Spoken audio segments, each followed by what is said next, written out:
Et nous enchaînons à présent avec Enjeu Patrimoine, un enjeu patrimoine consacré à la corrélation qui peut exister entre les différents actifs dans lesquels vous souhaitez investir. Il est vrai que lorsque l'on parle de stratégie patrimoniale, on dit souvent que le maître mot est la diversification. Mais diversifier ses placements, est-ce que cela veut réellement dire que derrière, il n'y a pas de corrélation qui peut exister entre les différents placements? Pour cela et pour répondre à cette question, nous avons le plaisir de recevoir sur le plateau de Smart Patrimoine Marc Tempelman. Bonjour Marc Tempelman. Bonjour Nicolas. Merci d'être avec nous. Vous êtes cofondateur de Cashbee et nous avons le plaisir d'accueillir également Vincent Danis. Bonjour Vincent Danis. Bonjour Nicolas. Vous êtes président de Savignan. Alors Marc Tempelman, on avait déjà évoqué ce sujet il y a quelques semaines dans Smart Patrimoine. Diversification ne veut pas dire décorrélation, ce sont deux choses différentes. Exactement. Pour revenir sur la corrélation rapidement, la corrélation se mesure entre -1 et +1 et deux actifs qui sont corrélés à hauteur de 1. Ça veut tout simplement dire que lorsque l'un monte, l'autre montera exactement d'autant. D'accord. Et -1, évidemment, c'est dont la valeur baissera exactement d'autant. Et une valeur de corrélation de 0 veut tout simplement dire que un des deux actifs peut faire ce qu'il veut, l'autre ne bougera pas. Et dans le contexte où on suit Smart Patrimoine régulièrement, on découvre de nombreux types de placements différents et on se dit si je diversifie en mettant un petit peu de chaque placement dans mon portefeuille ou dans la gestion de mon patrimoine, est-ce que ça suffit du coup à s'assurer qu'il n'y aura pas de corrélation entre les différents placements? Malheureusement, ça suffit de moins en moins. D'accord. Dans le passé, et je parle des années 70, les obligations et les actions, qui sont souvent les deux piliers d'un portefeuille dit diversifié, étaient bien décorrélés. Ça voulait dire que lorsque les actions montaient, les obligations avaient tendance à baisser avec un facteur de -0,2.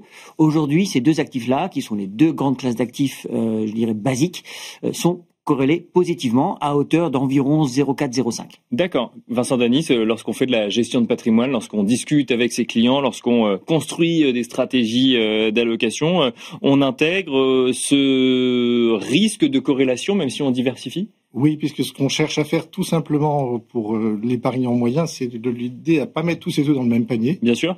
Et ça veut dire qu'on va, comme le disait Marc, faire des choses qui n'évoluent pas de la même manière en même temps, quoi qu'il se passe dans le monde. Et on en trouve aujourd'hui quand on voit que l'or est au plus haut, les marchés actions sont au plus haut. Alors après, il faut regarder les perturbateurs de marché, mais pour déjà citer un exemple complètement décorrélé de tout ce qui se passe sur les marchés financiers, nous on propose régulièrement à nos clients d'investir dans l'univers de la forêt. D'accord. Parce que c'est un actif très long terme. Un chêne met 120 ans à pousser, il va pousser à peu près de 2% par an chaque année, quoi qu'il se passe dans l'univers des taux et des marchés financiers. Donc en faisant ce genre de choses, on introduit déjà quelque chose qui ne se comportera pas de la même manière. Après, pour effectivement qu'il y ait une diversification, une limitation des risques en ayant une performance égale ou plus de performance pour le même risque, ce qui est important, c'est d'aller suivre tout ce qui va perturber ces éléments de corrélation. On voit depuis 1 an qu'il y a un nouveau locataire à la Maison Blanche qui, par ses déclarations, a introduit un degré de corrélation supplémentaire entre un certain nombre de classes d'actifs. Aujourd'hui, on peut dire que les taux longs américains impactent durablement les actions monde, qui d'ailleurs sont composées à 70% d'actions américaines. Les taux baissent aux États-Unis, les actions montent aux États-Unis, et ça entraîne le reste du monde. C'est intéressant, ça veut dire que la corrélation peut évoluer en fonction d'événements extérieurs. C'est ce que vous nous dites, c'est que là, l'élection de Donald Trump, par exemple, crée plus de corrélation sur certains actifs qu'on pouvait le voir avant. Ah oui, quand on instaure du jour au lendemain des droits de douane sur l'ensemble des places mondiales, l'ensemble des places mondiales réagissent. Un marché financier, ça n'est jamais qu'une confrontation d'anticipation sur ce qu'en seront les résultats futurs des entreprises qui sont cotées. Si à un moment donné, il y a un élément perturbateur, on vient changer toutes les anticipations. Et donc, de fait, il y aura des ajustements. Et après, avec ce qui a toujours fait le charme, y compris dans les années 70 ou 80 des marchés financiers, c'est que pour qu'une transaction se fasse sur un marché, il faut qu'il y ait un prix identique, quelqu'un décide d'acheter, quelqu'un décide de vendre. Bien sûr. Donc, soit ils n'ont pas le même horizon, soit l'un des deux se trompe. Et en gros, ça sert aussi assez à la diversification, c'est à se tromper un peu moins souvent que les autres. Marc Tempelman, du coup, aujourd'hui, on arrive à trouver on arrive à construire des stratégies avec suffisamment de décorrélation pour minimiser le risque? Alors on y arrive, mais c'est devenu beaucoup plus difficile. Parce que la mondialisation est un facteur global. Oui, il y a des événements qui peuvent influer sur la corrélation, et la corrélation change dans le temps. Mais la grande tendance, c'est quand même que les corrélations ont augmenté. Tout simplement parce que les entreprises sont devenues des entreprises actives mondiales. Et donc, vous pouvez prendre tout simplement deux indices boursiers dans les années 70, deux pays différents. Ils étaient corrélés à de l'ordre de 0,3. Aujourd'hui, vous prenez n'importe quel pays, et puis un autre, les marchés seront probablement corrélés à hauteur de 0,6, 0,7. Ça, c'est pour les marchés actions. Donc, en fait, du fait de la mondialisation, les marchés actions sont corrélés. D'accord. Exactement. Donc comment s'en sortir? Alors la première idée pourrait être, on va essayer de diversifier par catégorie, parce qu'il y a des catégories d'industrie qui résistent mieux quand ça tangue. On pense souvent à la santé, comme par exemple Sanofi ou Johnson & Johnson, les services aux collectivités, des sociétés comme Engie, ou les consommations de base. D'accord. Procter & Gamble, Carrefour.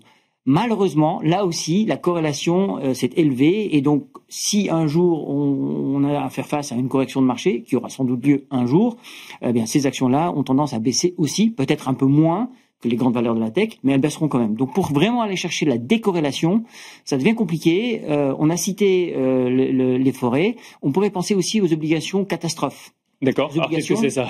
Alors c'est des obligations qui sont indexées sur les tremblements de terre ou les tsunamis. D'accord. Tant qu'il n'y a pas de tsunami, tant qu'il n'y a pas de tremblement de terre d'un certain niveau qui touche une telle ou telle région dans le monde, vous allez toucher un coupon plutôt élevé.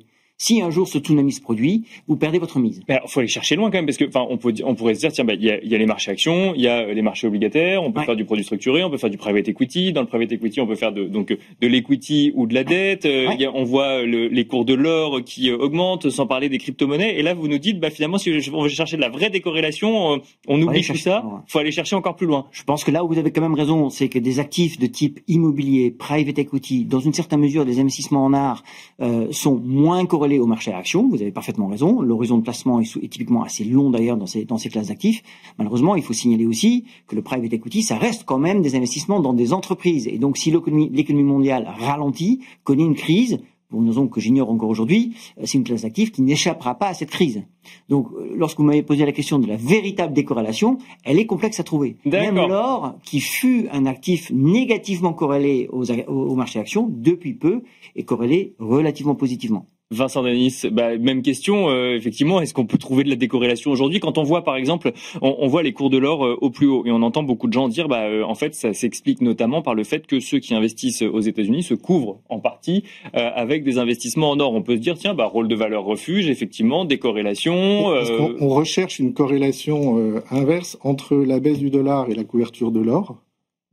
Et puis l'or reste aussi quand même un élément de couverture contre un risque géopolitique. Ça fait partie des autres imprévus qui peuvent impacter les marchés. Bien sûr. On l'a bien vu en 2022 et encore récemment. Quand il y a des incidents dans le monde, le secteur de l'armement va mieux et l'or se porte immédiatement mieux. D'accord. Donc ça reste un élément de couverture de portefeuille pour ces cas de risque extrême qu'on espère graves. Et ça permet quand même d'avoir cette protection globale du portefeuille, même à petite dose. Après, un autre élément important dans la corrélation... Dans le cas actuel, quand on voit des marchés actions au plus haut, alors peut-être portés par la thématique intelligence artificielle, et l'or au plus haut, on peut se dire, là, il y a une corrélation parfaite entre les deux, ou c'est pas comme ça qu'il faut l'analyser? Non, parce qu'il y a un effet vitesse de transmission. On pourrait parler de cinétique, c'est entre une cause et le moment où elle produit ses effets sur les actifs, le rythme n'est absolument pas le même. D'accord. Quand l'or est au plus haut, on parle du métal. Par contre, quand on voit les mines d'or, une mine d'or, c'est indirectement corrélé au coût de l'énergie qui est son coût de production et puis à son chiffre d'affaires qui viendra du cours de l'or. Le fait que le cours de l'or soit au plus haut depuis longtemps et que l'énergie n'ait pas bougé, ça permet d'anticiper qu'il y aura des très bons résultats sur les mines d'or et de faire des mines d'or un outil de protection puisque pouvant être impacté positivement, mais il y a en fait du retard par rapport aux éléments qui ont permis de faire progresser son sous-jacent. De même, si on a une hausse des taux longs en France, oui. Ça, c'est des choses qui peuvent arriver, notamment quand il y a des perturbations politiques. À court terme, si ça ne dure pas très longtemps, ça n'a pas d'incidence sur l'immobilier de rendement. Pour beaucoup d'épargnants français, il y a la sécurité de la pierre. Mais attention, la sécurité de la pierre, c'est un leurre. Si les taux sont élevés et élevés durablement, ça a forcément des répercussions et une transmission qui sera lente, mais qui sera lourde, aussi bien sur l'immobilier de rendement, parce que la prime de risque sera insuffisante, que sur l'immobilier résidentiel, parce que les emprunteurs n'auront plus le pouvoir d'achat nécessaire pour pouvoir financer la pièce en plus dont ils ont besoin. Donc globalement, il y a ce rythme de transmission, et pour moi, il faut bien distinguer la cinétique, qui est la vitesse de transmission en recherchant la cause, et la cinématique, qui est la simple observation de ce que sont à un moment donné les vitesses de comportement des actifs sur les marchés, où là, attention, on voit des choses, mais on ne voit forcément pas les imprévus futurs. Est-ce que ça veut dire que Marc Tempelman, vous vouliez réagir ou... Non, il y avait juste un élément pour rebondir sur ça, parce que c'est exactement ça.